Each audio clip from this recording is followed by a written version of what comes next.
இனிமே கண்ணை மூடிட்டு கடலை எண்ணெய் வாங்கலாம். ஏன்னா மந்த்ரா கடலை எண்ணெய் இதயத்தின் தயாரிப்பு. வறுக்க பொரிக்க ஏன் எல்லா சமையலுக்கும் மந்த்ரா தான். மந்த்ரா கடலை எண்ணெய், அபார ருசி, ஆரோக்கியமான உடல் நலம். பாமக இருக்கும் கூட்டணியில் விசிக ஒருபோதும் இடம் பெறாது என்பது உறுதியாக எடுத்த நிலைப்பாடு. அதில் எந்த மாற்றமும் இல்லை என்று திருமாவளவன் கூறினார்.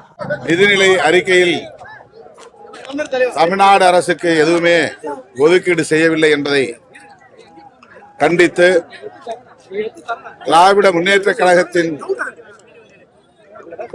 தலைமையிலான மதசார்பற்ற முற்போக்கு கூட்டணியின் சார்பில் அன்றைக்கே ஆர்ப்பாட்டம் அறிவிக்கப்பட்டுள்ளது. விடுதலை சிறுத்தைகள் கட்சி பொதுவேளை நிறுத்தத்திலும் ஆர்ப்பாட்டத்திலும் பங்கேற்கிறது என்பதை தெரிவித்துக் கொள்கிறேன்.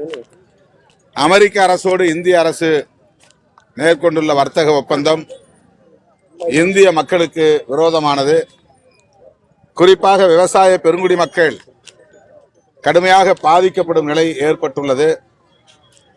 அதனால் விவசாய சங்கங்களின் தலைவர்கள் வர்த்தகத்துறை அமைச்சர் பியூஷ் கோயல் அவர்களை பதவி விலக வேண்டும் என்று வலியுறுத்தி வருகின்றனர்.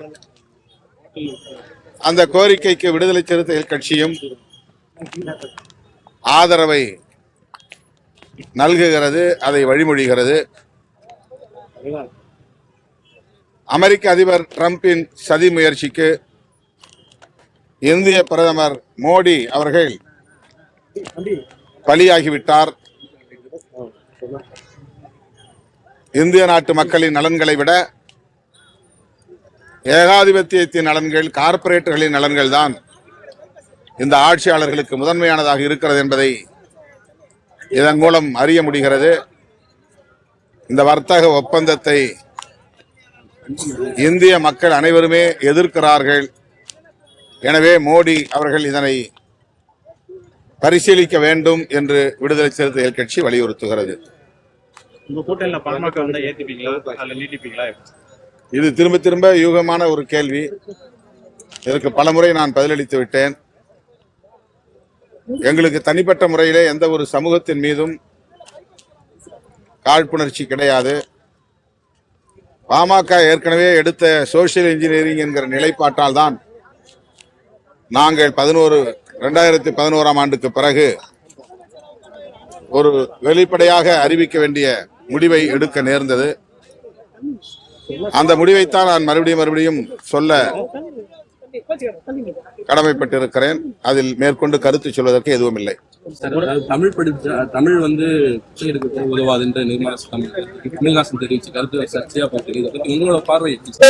ஒட்டுமொத்த தமிழ்நாட்டு மக்களின் சார்பில் அண்ணன் கமல்ஹாசன் அவர்கள் சரியான பதிலடி கொடுத்திருக்கிறார். அது போதும் என்று நாங்கள் நம்புகிறோம். அவர் கொடுத்த பதிலடியை தாங்க முடியாமல் தான் பாஜகவினர் கதறுகிறார்கள். வாய்க்கு வந்ததை சொல்லி பிதற்றிக் கொண்டிருக்கிறார்கள். அண்ணன் கமல்ஹாசன் அவர்களுடைய உரைக்கு கோனார் உரை தேடிக்கொண்டிருக்கிறார்கள். அவ்வளவுதான் அவர்களின் தமிழ் ஞானம். உரைநடையை கூட அவர்களால் புரிந்து கொள்ள முடியாத அளவுக்கு, கோனார் உரையை தேடும் அளவுக்கு தமிழை பற்றிய எந்த புரிதலும் இல்லாமல் அவர்கள் இருக்கிறார்கள் என்பது இதிலிருந்து தெரிய வருகிறது. கூட்டணியில ஒற்றை இலக்கு, அதாவது ஏற்கனவே இருக்க சீட்டு பார்க்கலாம், இன்னும் கூடுதல் சீட்டு கேட்பீங்க. அது பேச்சுவார்த்தையை முடிவு செய்வோம்.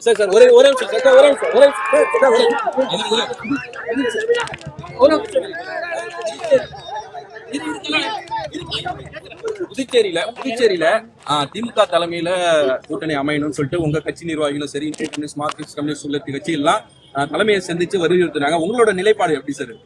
தமிழ்நாட்டை போல புதுச்சேரியிலும் திமுக தலைமையில கூட்டணி அமையணும் அப்படின்ற கருத்தை வந்து முன்வைச்சிருக்காங்க உங்க நிர்வாகிகள். உங்களோட நிலைப்பாடு என்ன சார்? திமுக, காங்கிரஸ், இடதுசாரிகள் கொண்ட மதசார்பற்ற முற்போக்கு கூட்டணி தான் புதுச்சேரியிலும் உள்ளது.